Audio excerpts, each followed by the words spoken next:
जी के वनवास भयल 14 वर्ष के बाद जंगल से वापस घरे अइलन। जब घरे अइलन तो भगवान राम के ससुराल के लोग, चाचा जनकपुर के लोग, राजा जनक जी एक दिन विचार कैलन, कहलन को हमार दामाद और बिटिया 14 बरस जंगल में जाके अपन जिंदगी बितौले, बड़ा कष्ट झेलन। एक बार अपने घरे बोलाए के हम चाहतेला कि स्वागत सम्मान रख दे। तो जनकपुरी से संदेशा आयल भगवान रामचंद्र जी के पास। भगवान रामचंद्र जी साथ में सीता माता लक्ष्मण सारी पंदरी सेना साथे हनुमान जी पहुंचने कहा जनकपुरी में। जब जनकपुरी में लोग पहुंच गए तो भगवान राम का सीता का स्वागत सम्मान तो होते बा, लेकिन जब सीता जी का सखिया सहेली रही जनकपुर का, वो भगवान राम के देख के मजाक करें, लक्ष्मण के देख के चिकोटी काटें। तो हनुमान जी वही बगलिए में भगवान के बैठल रहन, तो ऐसे मुहवा बाई के ताका कहा आज भगवान का मजा है। सुंदर सुंदर लड़की आके खड़ी है, इतनी बढ़िया बढ़िया सढ़ुआई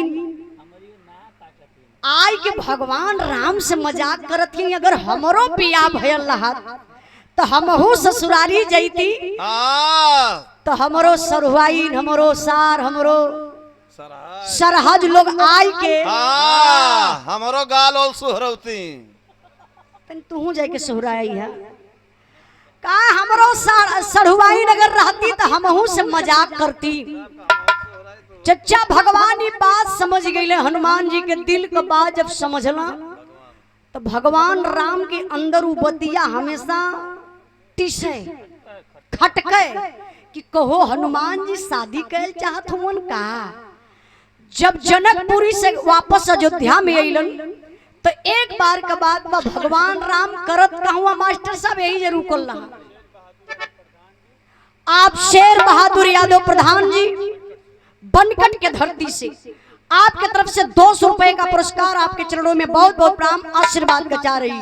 कहना बा भगवान राम जब वापस अइलन अपने ससुराल से अयोध्या नगरी में तो होत क्या बा मास्टर साहब।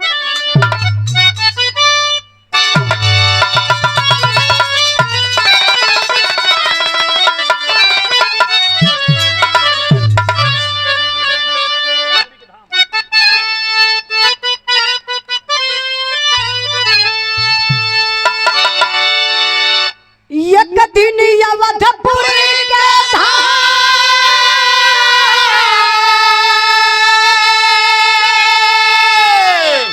बैठे सिंहासन पर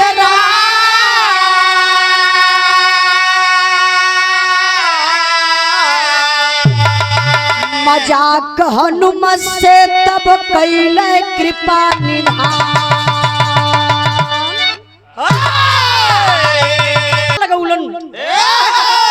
सिंहासन पर भगवान राम बैठल हो, सारी पंदरी सेना ऐसे सब लोग बैठल बा। मन में एक विचार आयल, भगवान रामचंद्र जी अपने दिल का बात वही सभा में कहत हुआ।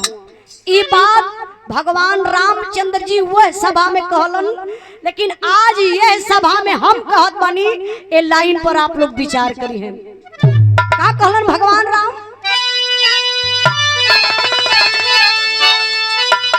कहते हैं प्रभु राम, अरे कहते हैं प्रभु राम मेरा विचार है, अरे नारी के बिना ये जीवन बेकार है, नारी के बिना ये जीवन बेकार है, नारी के बिना ये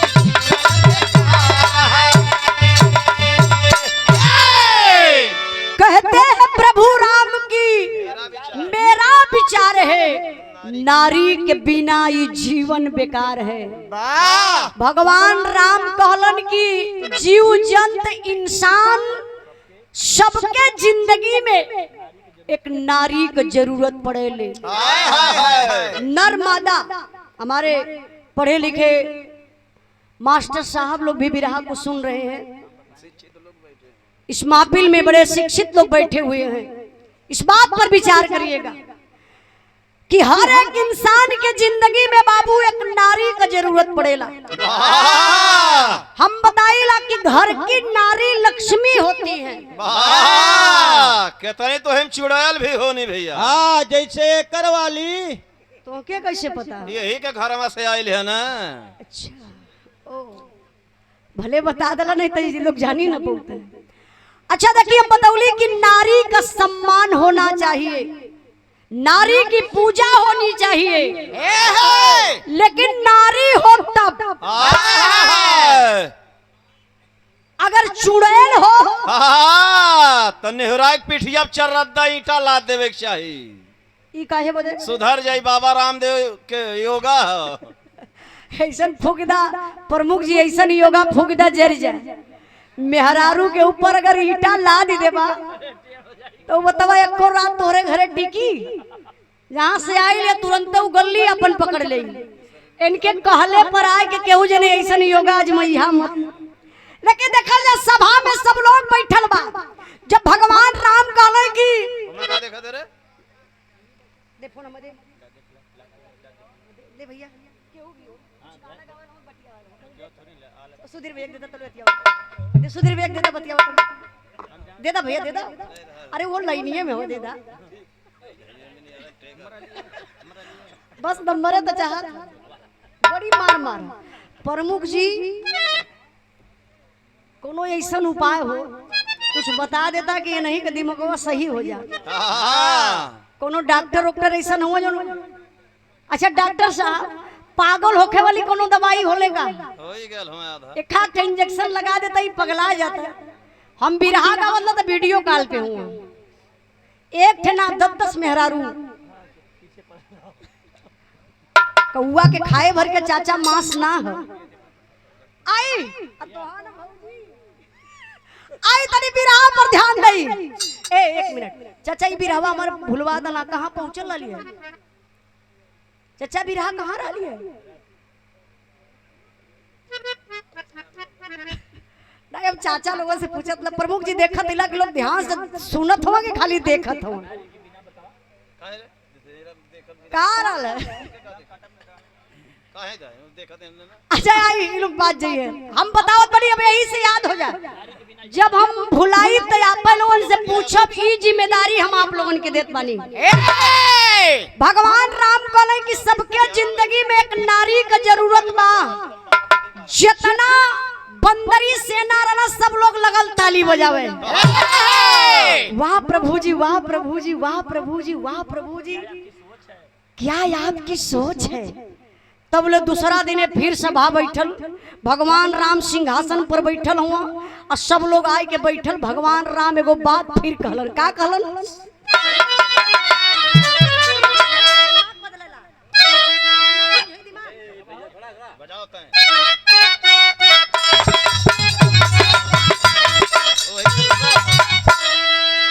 इहे भगवान राम कहत हुआ। का कहलन? नीलसल सब अयोध्या सलानी, सभा बीच बोले हरि मधुर, करूंगा कपी के शादी की अगुवाई, करूंगा कपी के शादी की अगुवाई, इनके कपारे पर शहरा बधाई। भगवान राम कहलन कि आज का ये है विचार कि मैं चाहता हूँ कि हनुमान जी की शादी करवा दूं। अरे बाप रे बप्पा, जितना लोग सभा में बैठल लालन उठ उठ के लगल कूद कूद के नाचे। अच्छा तब बनरे का जात नशवा करी है। बानर की अगर एक थे बिस्किट फेंक दा तो इतना जोर कूद के मार करे लगलन। यही से कहा जाला इंसान और बनरे में बहुत अंतर है भैया। नहीं ज्यादा अंतर ना हो। अब हमारे मास्टर साहब के हम एक काली तनी माला इनके पहिरा दा तो है यार ये नाराज होखे लगला, अपनो मुड़िया गवा करत तब का वो छोटका बानर है भैया। अब सारे बंदरी सेना कूद कूद के लगलन थपोड़ी बजावे का। वाह वाह प्रभु जी, क्या सोच है आपकी? क्या सोच है आपकी? आप हनुमान जी की शादी करवा रहे हैं। अब भैया हनुमान जी वही पीछे बैठल उठ के खड़ा भइले, हाथ जोड़ के मुड़ी लटकौले जात हो। भगवान राम कहले कि हनुमान कहाँ जा रहे हो? सारे लोग खुश हैं तुम्हारे शादी के नाम पर, तुम उदास क्यों हो? अब हाथ जोड़ के प्रभु भगवान रामचंद्र जी के पैर पे गिर के हनुमान जी कहत हो, का कहलन?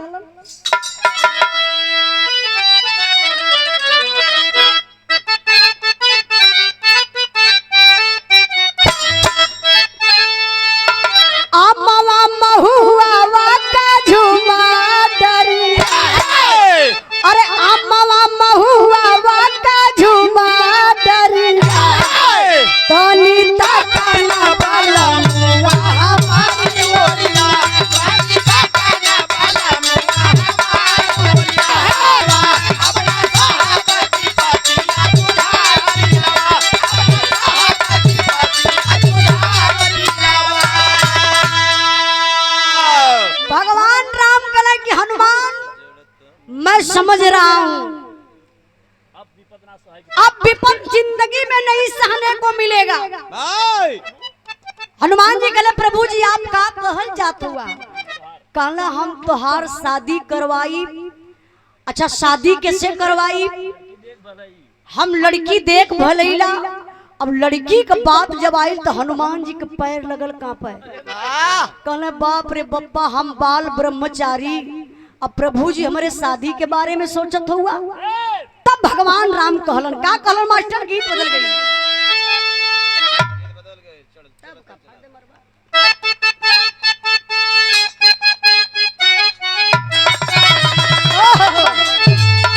अरे चलता चलात मोरा पौआ पिरैल भैया, गोकुल हो मैया तनी बतूल भैया, गोकुल हो मैया तनी बतूल भैया, गोकुल हो मैया तनी बतूल। हनुमान जी भगवान राम के पैर पे गिरल हुआ। अरे चलता चलात मोरा पौआ पिरैल भैया, गोकुल हो मैया तनी बतूल भैया, गोकुल हो मैया तनी बतूल भैया, गोकुल हो मैया तनी बतूल। हनुमान जी हाथ जोड़ के भगवान रामचंद्र जी के पैर पे गिरल हो। कहलन, का कहलन? अरे जगत के खेवैया प्रभु, अरे जगत के खेवैया प्रभु देला दोहैया नैया, बोरा जानी हो हमार बीच मझधार नैया, बोरा जानी हो हमार बीच मझधार नैया, बोरा जानी हो हमार बीच मझधार।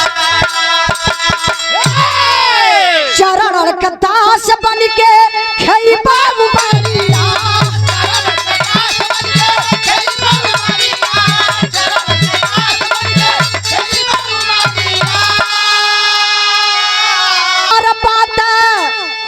अरे तनिको तोहार बाता सुनम नाही का पिरैया नैया, बोरा जानी हो हमार पीछे मझधार। भगवान रामचंद्र जी के पैर पे हनुमान जी गिर के हाथ जोड़ लो चचा। कहला ए प्रभु जी हम बाल ब्रह्मचारी बने, हमरे फेरा में मत पड़ी, हमार शादी मत कराई। भगवान राम कहले कि हनुमान शादी से इनकार करबा तो जिंदगी भर तो के राढ़ुआ बन के घूमे पड़ी। अगर मेहरारू को सुख लेवे के बाद तो बियाह के स्वीकार कहला। चचा गौवा में के लोग कहावत कहला कि जे शादी के लड्डू खइलस उहो पछतैलस, अजे ना खइलस तो जिंदगी भर पछताई। उतना खाए वाला से ज्यादा पछताई। तो काहे के ना खाए के पछताई, शादी के लड्डू खाए के पछताए। लेकिन हनुमान जी के ये बात उतरत ना हो। कहला ना ना प्रभु जी हम जिंदगी भर आपका सेवा करब, आपके चरण का धूल बन के रहब, लेकिन शादी होदी ना करब। ना करबे। अब भैया धीरे धीरे समय बीतल, भगवान रामचंद्र जी हनुमान जी से एगो बात फिर कहलन। अच्छा अब का भगवान कहलन मास्टर साहब?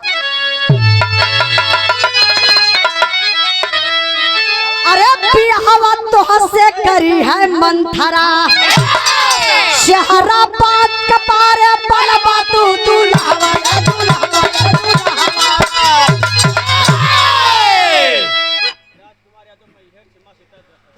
आप राजकुमार यादव मैहर से माँ शीतला के नाम पर सम्मान के लिए 100 रुपए का पुरस्कार देके बहुत बहुत धन्यवाद प्रणाम। भगवान राम कहले कि अरे हनुमान, जब तू शादी करवा दुल्हा बनबा तोहरे मौर बधाई, और जब दुल्हा बन के जइबा तो वो समय तोहके सब लोग निहारी कि हाँ हनुमान जी आज दुल्हा बन गए। कहा इतने ना, जइबा ससुरारी में तो सखिया सब गाड़ी भी दी है, और जितना तू सोचले ना होगा उतना तो से मजाक करी है। भगवान बतिया कहे कहे जोन हनुमान जी गए ना भगवान राम के ससुरारी में, जोन भगवान राम के सढ़ुआई सब मजाक करत रही, तो हनुमान जी सोचत रहना कि हमरो बियाह भयल रहा तो हमरो सढ़ुआई मजाक करती। भगवान राम के बात यह दिमाग में चला था, कहना सुना हाव भाव लेकर रघुबर, हाव भाव लेकर मथु मार देता भैया ये खितान के ना, जितना ही भैया लोग कैमरा लगौले हो यहू लोगन का फायदा हो जा, मार देता तान के नीचे उलट जाता काम बन जा। कबो कबो केहू के सम्मान हजम ना होला चाचा, चाचा सम्मान कबो कबो केहू केहू के ना हजम होला। हम इनकर सम्मान तनी करवा दिली, हम माला पहिरवा दिली, इनके पैसा मिल गए, डबल पैसा हमारे पार्टी से ज्यादा आई पा गया तो बाएं फुलावत हो। अब उजाला करबे का करी है, बाएं मत फुलावा, जहाँ बैठल हुआ वहीं बैठ के बढ़िया से बजा लेवा तो ठीक हो, इज्जत तोहरो बचल रही हमरो बचल रही। अगर बेइज्जत होके के हो तो इंद्राज भाई हम करताल हाथे में देम, नहीं तो दादा का लाठी मंगवा दे। अच्छा भगवान राम हनुमान जी से कहला कि सुना तोहार बियाह हम मंथरा से करावत थैला। अब हनुमान जान गइल, कहला अरे बाप रे बप्पा वही मंथरवा से हमार बियाह होई। हनुमान मने मन सोचे लगला, कहला ठीक है प्रभु जी बढ़िया बाकी आजे बता दला कि हमार बियाह मंथरा से होई, वही मंथरवा से होई। भगवान राम गईले बाबू अपने दरबार में, हनुमान जी वह गदा लेके इंतजार करत हुआ कि कब रात होई। धीरे धीरे भैया शाम होत बा, अब हर मंथरा के भी भगवान रामचंद्र जी की जाए के कहले हुआ कि मंथरा कल तुम्हारे शादी की बात चलेगी, कल तुम्हारी शादी हम हनुमान जी से करवाएंगे।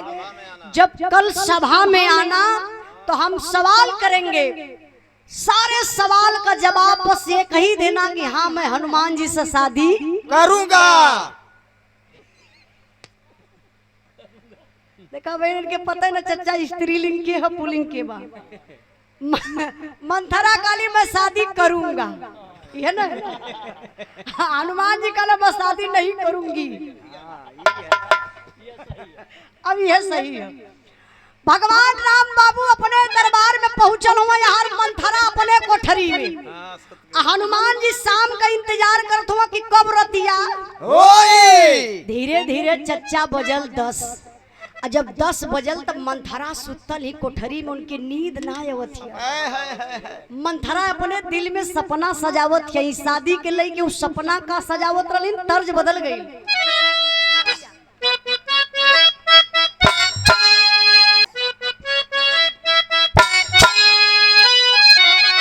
देखे अखिया में हम कचरा मरब सबकी वरिया नजरा, कोई का करी है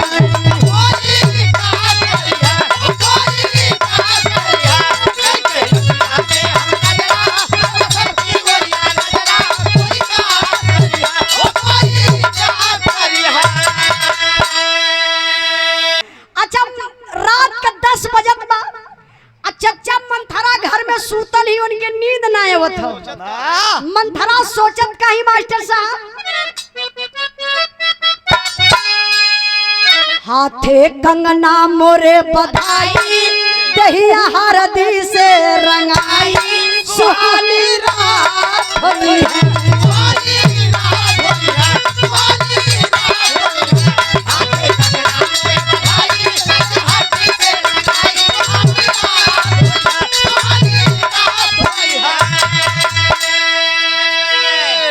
नींद ना आवे मंथरा के करवट बदले भाई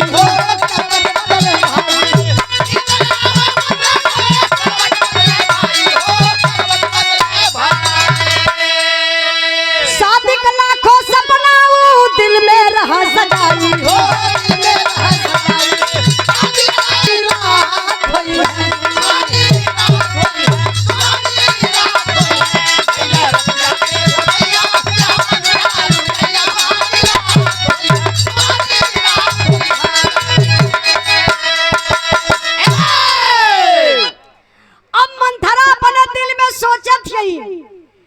कि कल हम जाई सभा में हमसे भगवान रामचंद्र जी कहिए कि हाँ नहीं रही हमसे भगवान रामचंद्र जी कहिए कि मंथरा तुम्हारी मैं शादी करवा रहा हूँ, तुम क्या चाहती हो?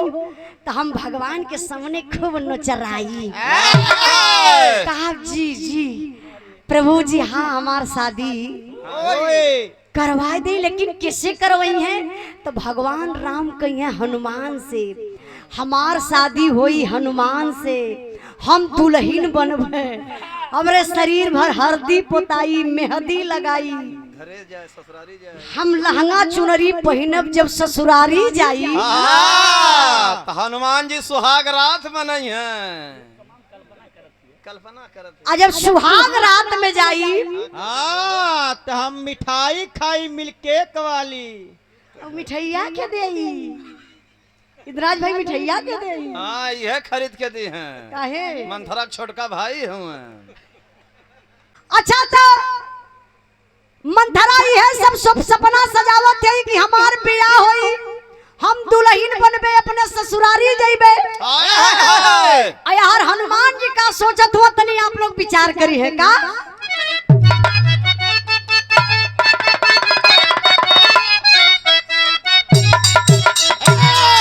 गुरुदेव चचा आपके जमाने का फिर तर्ज हमारे बिरहा में लगल। एक तर्ज के स्वर्गीय बेचन गुरु अपने जमाने में बड़ा लहाई के गावत रहल।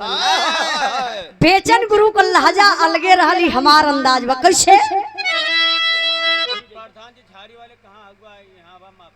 अच्छा झारी के प्रधान जी, आपका पता ना चला था प्रधान जी आप कहाँ चल गई? भैया आपके खोजत हुआ आके भैया से मिलना। झारी के प्रधान जी आप हैं भैया?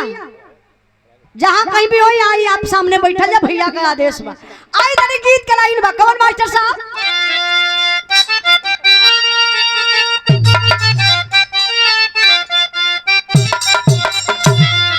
जब तू ही जई राजपुर बे बन दिया हो कजरा नयान में रहे हमारा के काव काली हो कजरा नयान में रहे।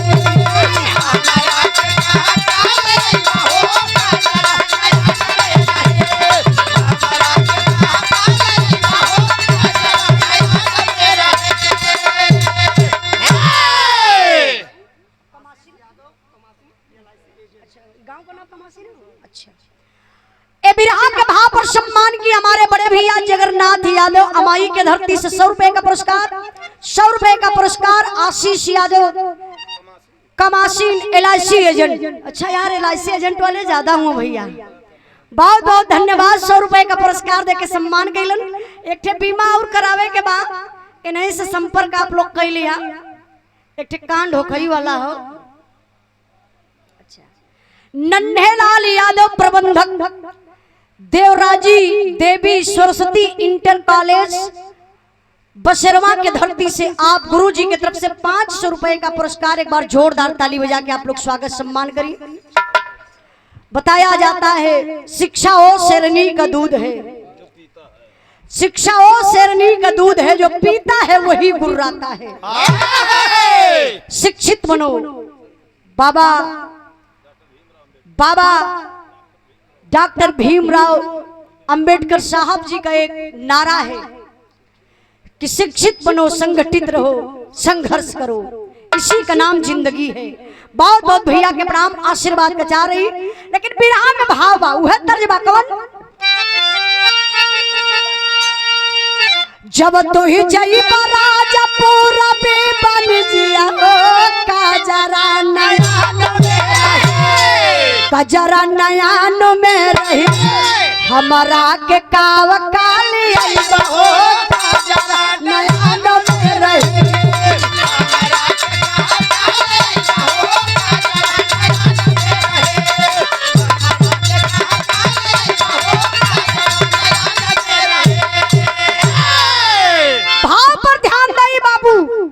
भगवान राम का बात हनुमान जी के दिल दिमाग से निकलत नहीं बा। सोचत हुआ गदा यही कान्हे पर धैले हुआ, करीबन रात का 10-11 बजत रहल चच्चा। टेंशन में हर बार हनुमान जी घूमत हुआ, लेकिन सोचत का हुआ मास्टर साहब, सुन के बात राम का विचार का पिरैया हो नैया भवार में फंसे, नैया भवार में फंसे बोरी है मोर धर्म वरा घुरैया हो नैया भवार में फंसे।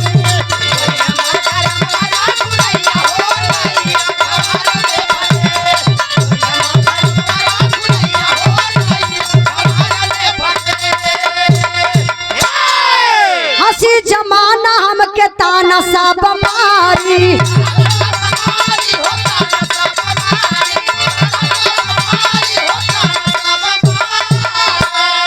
अपना के बानत रहली बाल ब्रह्मचारी।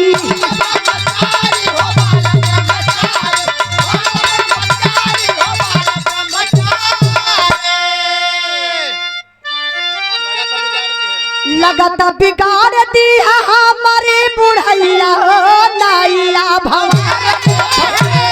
नैया भवार में फंसे बोरी है मोर धर्म वरा घुरैया नैया भवार में फंसे।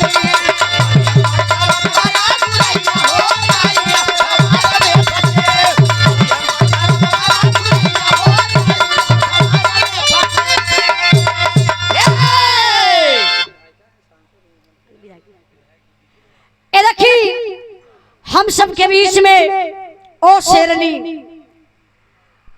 बड़ा गर्व होता है आपको देख करके। एक महिला होकर के आप सबके बीच में चलने का काम करती हैं, चाहे रात हो चाहे दिन हो, हमेशा आप सबके बीच में रहने का काम करती हैं। आप श्रीमती बिजमा विधायक जी का आगमन हुआ, एक बार जोरदार ताली बजा के आप लोग स्वागत सम्मान करिए, बहुत अच्छा लगेगा। कई कार्यक्रम में आपसे मुलाकात भइल, जब आज आप आ जाइला तो हमरे जोश और अंदर से बढ़ जाला आपके देख के। हाँ, सोचल 1000-2000 दी हैं।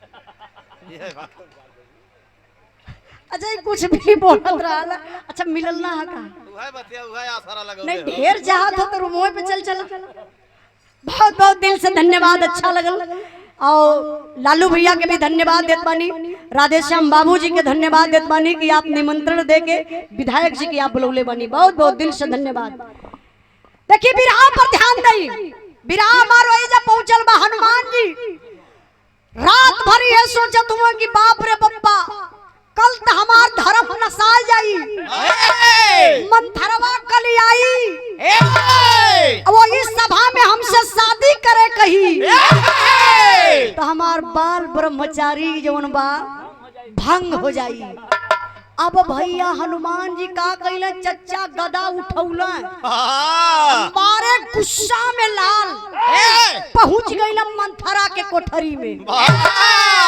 रतिया में हो, रतिया का चच्चा बजत रहल होई 12 से 1 बजत रहल होई रात में।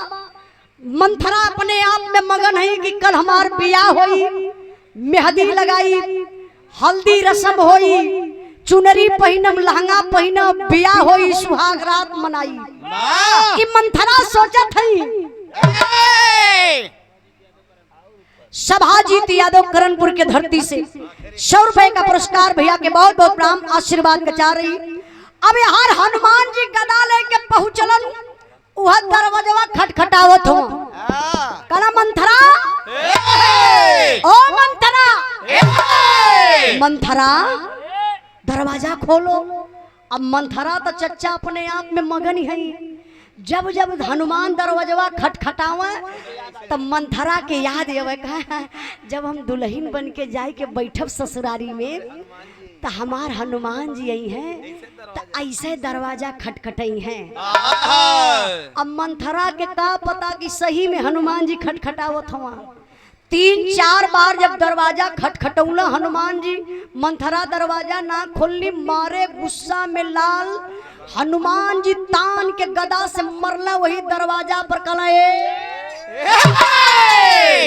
कई बार में सिटकनी छटक के लामे गए इतना लामे गई दरवाजा 2 पल्ला दोनों दरवाजा खुल गए। जब हनुमान जी के देखली मंथरा उठ के तुरंत खड़े चारपाई से खड़ी हो गई। अब देखा वो अपन संस्कार में होती है हाथ जोड़ के कहली नाथ जी एक दिन ना बर्दाश्त ये कई दिन ना बर्दाश्त के पौला बिना बिहावा सुहाग रात मनावे आ गईला आजे आ गईला। हनुमान जी कहना नाथ न नथुनी। तबले मंथरा पीछे हटत है। कहा प्रभु जी काहे गुस्सा में अरे आ गईला तो आपका स्वागत है चला। जब ऐसे चरपैया और इशारा कैली मंथरा अरे तबले लेबा न देबा भैया मंथरा के मरले हनुमान जी एक के हुनी काला चरपाई और इशारा करत हूँ। कला ये बता हमसे बियाह करबी। मंथरा कहली हाँ नाथ हम तो ही से बियाह करबे। तबले हनुमान जी दले फिर एक के हुनी काला बोल बियाह करबी। हाँ प्रभु जी हम आपे से बियाह करबे। ई वादा करो थैला कि तो ही से बियाह। बैठ जा बाबू बैठ जाओ भाई हुआ कुछ बोला ना समझदार हुआ समझ गईला। यार देखा मंथरा का जीव प्राण गाढ़े में पड़ल हो यार कहने आ जाते तो हाथ जोड़त हुआ। हनुमान जी जब 4-6 के हुनी देहलन मंथरा ई समझी ना पावत काहे हनुमान जी हमके मारत हवा। ये नहीं से हमार बियाह होखे वाला बा। उठ के मंथरा कैसो कैसो जब खड़ी भइली चोखा जैसन जोन मुंह बनौले हो शीशा में कब हो जाए कि निहरलू की ना बढ़िया से हमसे शादी आई एम बाल ब्रह्मचारी।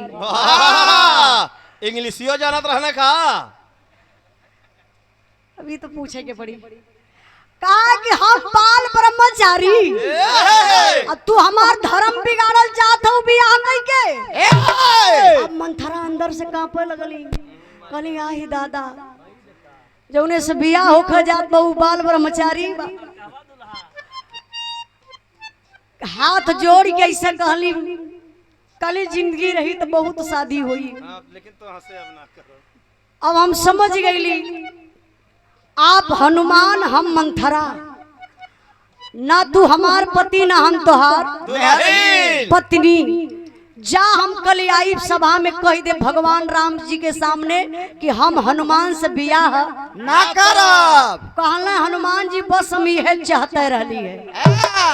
यह कह के हनुमान जी दुवरिया डाक के गईले पहले फिर वापस आ गए। बियाह करबी चलो फिर वापस आले तो मंथरा देख के लगली का पे हनुमान जी वो गदा उठौला कहला सुन अगर गलती से भी कल भगवान के सामने अगर शादी करे कहली हमसे तो ई गदा यक्कौ नीचे जमीन पर ना जाई। वही प्रभु भगवान राम के समन्वय नहीं करे जितना गदा गिरी तो खाली मंथरा तोरे पीठी पर गिरी। मंथरा कहले जा चाहे कुछ भी हो जाए दुनिया पलट जाई चली लेकिन हम बियाह करे के स्वीकार ना करबे। अब हनुमान जी लंबी लंबी सांस लेवे लगल है। अइले भैया आराम का करी है रात तो हनुमान कैसो कैसो बितौले। और जब चच्चा सुबेर भयल फिर सभा लगल बा। अब नील शल्य अंगद हनुमान सारी बंदरी सेना सब लोग आए के बैठल हो।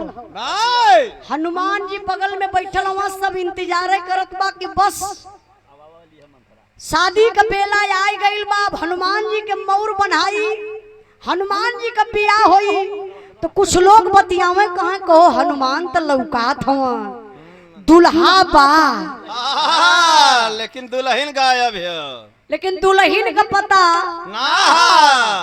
अब हनुमान जी का बिहवा कैसे हुई? लगा तो भाग गई। तब ले भैया शरीर भर हल्दी प्याज पोतले मंथरा लंगड़ात लंगड़ात ही सभा में अली। तो जितना बनरा रहना चच्चा उलट के लगना ताके कहना होय होय दुल्हन आई गई। आई गईली दुल्हन आई गई। अच्छा तो कुछ लोग हाँ है देखा इत हल्दी रसम पूरा कई के वत मंथरा। अब लोगन के का पता कि हल्दी रसम ना रात का कहनी आवल है। हनुमान जी एक दिन पहले पहुंचल हो। भगवान राम भैया राजित राम यादव अध्यापक झारी के धरती से बहुत बहुत धन्यवाद। आपके भी धन्यवाद सालिक भैया। ऐसे तनी दो चार भेरा नहीं, अब बहुत समय ना डोले हैं। बहुत बहुत धन्यवाद भैया के। लेकिन बिरहा पर ध्यान दई, मंथरा आइल बाप शादी का चर्चा होखे लगल। तो हो क्या बा मास्टर साहब? आजा आजा तू बजावत रहा।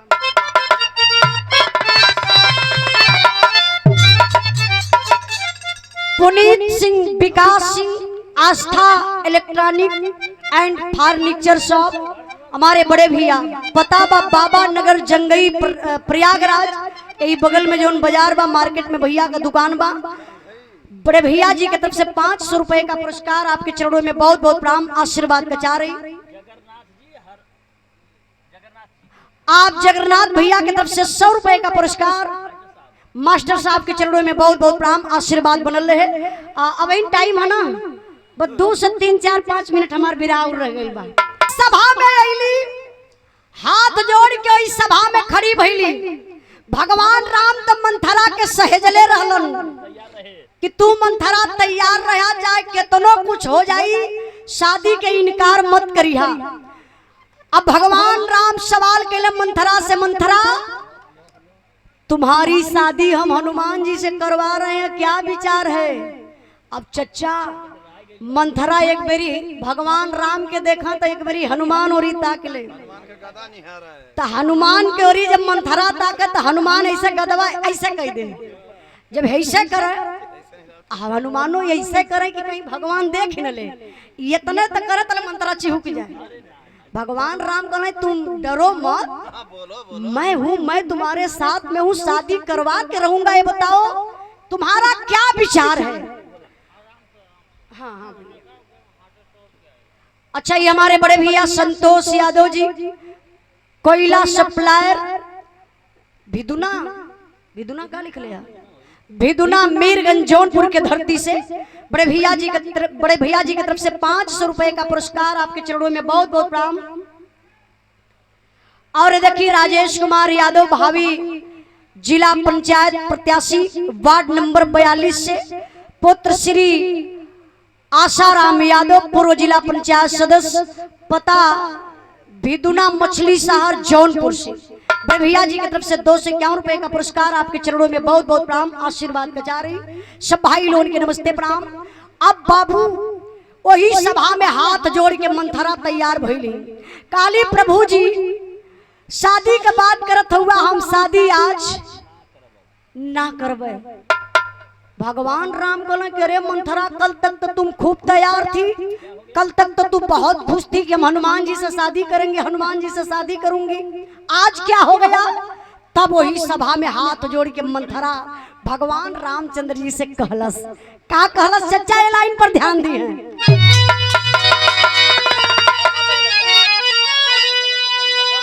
अरे रतिया के घर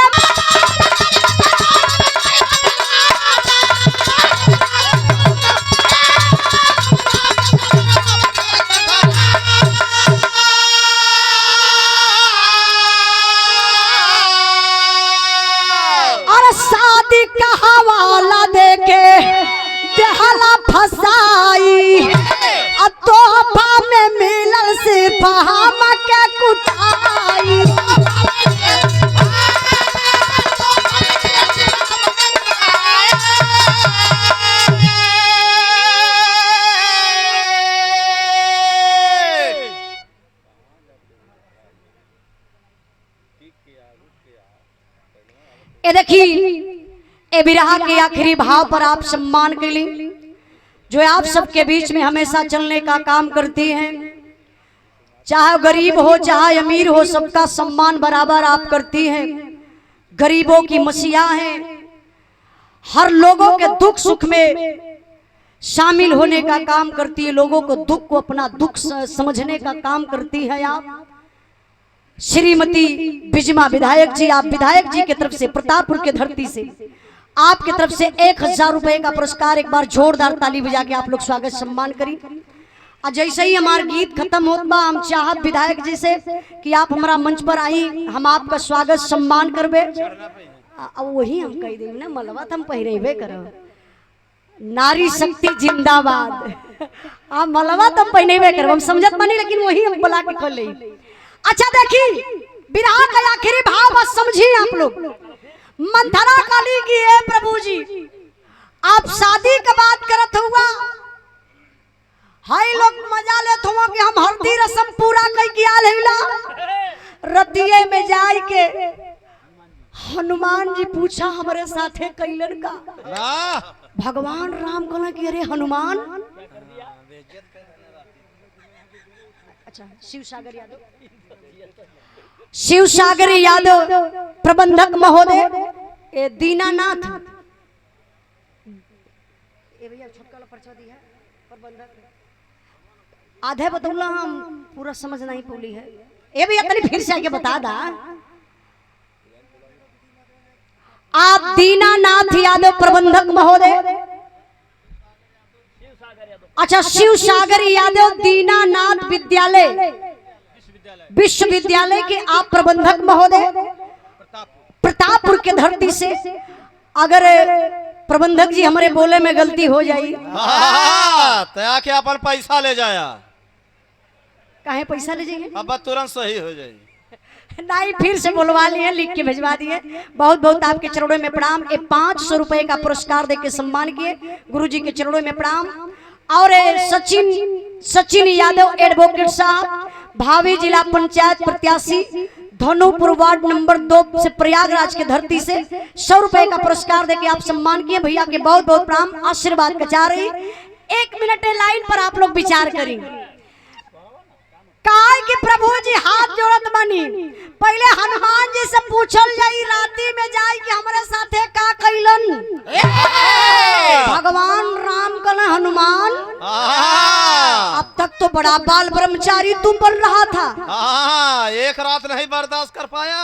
अब वो समझत हुआ कहीं ऐसा ना न होगी, पहला में जाके सुहागरा कहीं ऐसा ना कि हनुमान जी जाए के कुछ फोटो खींचे लगना राती के। अरे जैसे चचा का कहल जरा के कहना बहुत ही मंच हो, छेड़छाड़ कहा, छेड़छाड़ के समझिए लोग।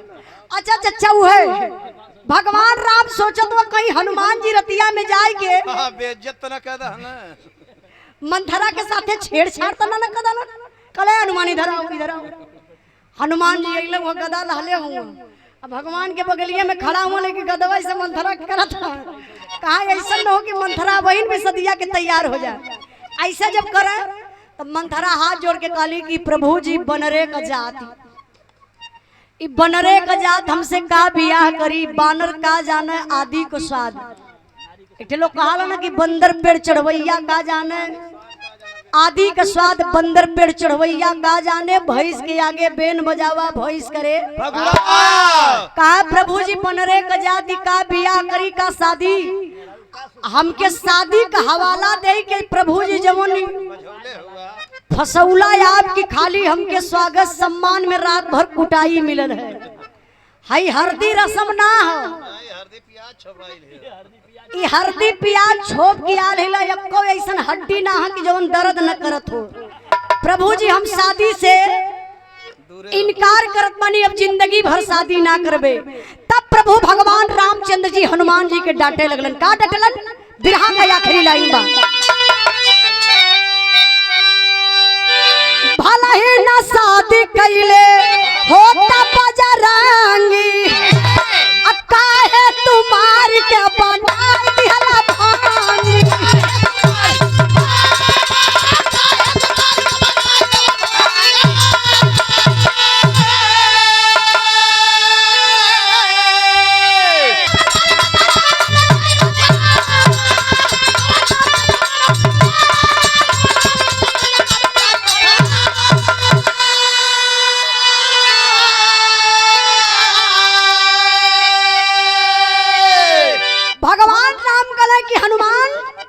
शादी ना करे के रहल तब मत कैले होता, काहे तुम मंथरा के मार के हड्डी हड्डी तोड़ देला।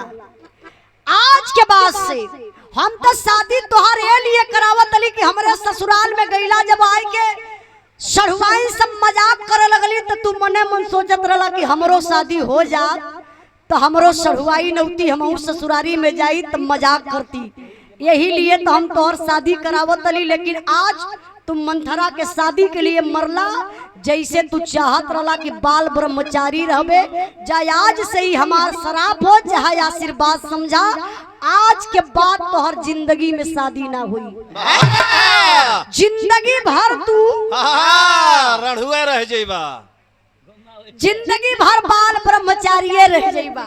यही से चच्चा हनुमान जी का शादी भइल ना, आज भी बाल ब्रह्मचारी हुए। हनुमान जी का पूजा लोग बाल ब्रह्मचारी समझ के आप लोग समाज में पूजा करीला। ये हमार विरहा का आखिरी भाव रहल, कुछ गावे बजावे में गलती भइल होई तो आप लोगों से क्षमा चाहबे, लेकिन ये भाव पर सम्मान किए। आप कैलाश नाथ यादव प्रधान कारो बनकट के धरती से 100 रुपए का पुरस्कार भैया के बहुत बहुत प्रणाम। राधे श्याम यादव बड़े भैया जी की तरफ से आर्यसवाई ईट भट्ठा मालिक राधे श्याम मालिक रहना है ना भैया। अच्छा भैया के बहुत बहुत प्रणाम, 200 रुपए का पुरस्कार देके सम्मान केलन। अच्छा चचा के बहुत बहुत प्रणाम, सब भाई लोगों के नमस्ते प्रणाम। बिरहा का आखिरी लाइन बा, यही पर हम चाहत बानी कि अपने विधायक जी का हम स्वागत सम्मान कर दी। हाँ आप हम सब की गार्जियन है, क्षेत्र की शान है, एक महिला हो करके आप लोग देखले हुई हैं, पुरुष विधायक हो, पुरुष नेता हो, कभी कभी लोग पिछवा रह जाला, लेकिन सबसे आगे पहुंचे का आप काम करीला। हम सब के बीच में आप माननीय श्रीमती ब्रिजमा यादव जी विधायक जी उपस्थित हैं। हम चाहत बनी कि विधायक जी आप अगर यहाँ आ जाइए तो और अच्छा, लेकिन हम समझत बानी आप वहीं जा जाइए, हम आपका स्वागत सम्मान करवे। और लालू भैया, राधे श्याम भैया, माला आप लोग लाई के विधायक जी का सम्मान करी, क्योंकि दरवाजे पर कहा जाता इज्जत सम्मान कहीं बाजार में बिकेला नहीं,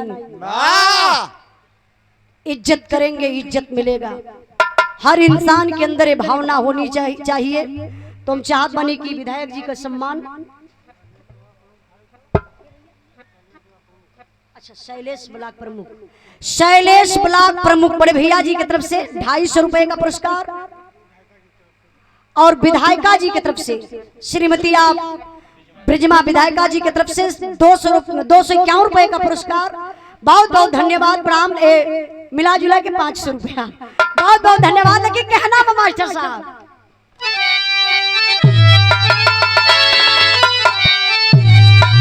गुरु बिहारी गुरु गणेश गुरु राम लाल गुरुकारी स्वर्ग गए चंद्रिका कवि मुन्ना जी बने पूजा।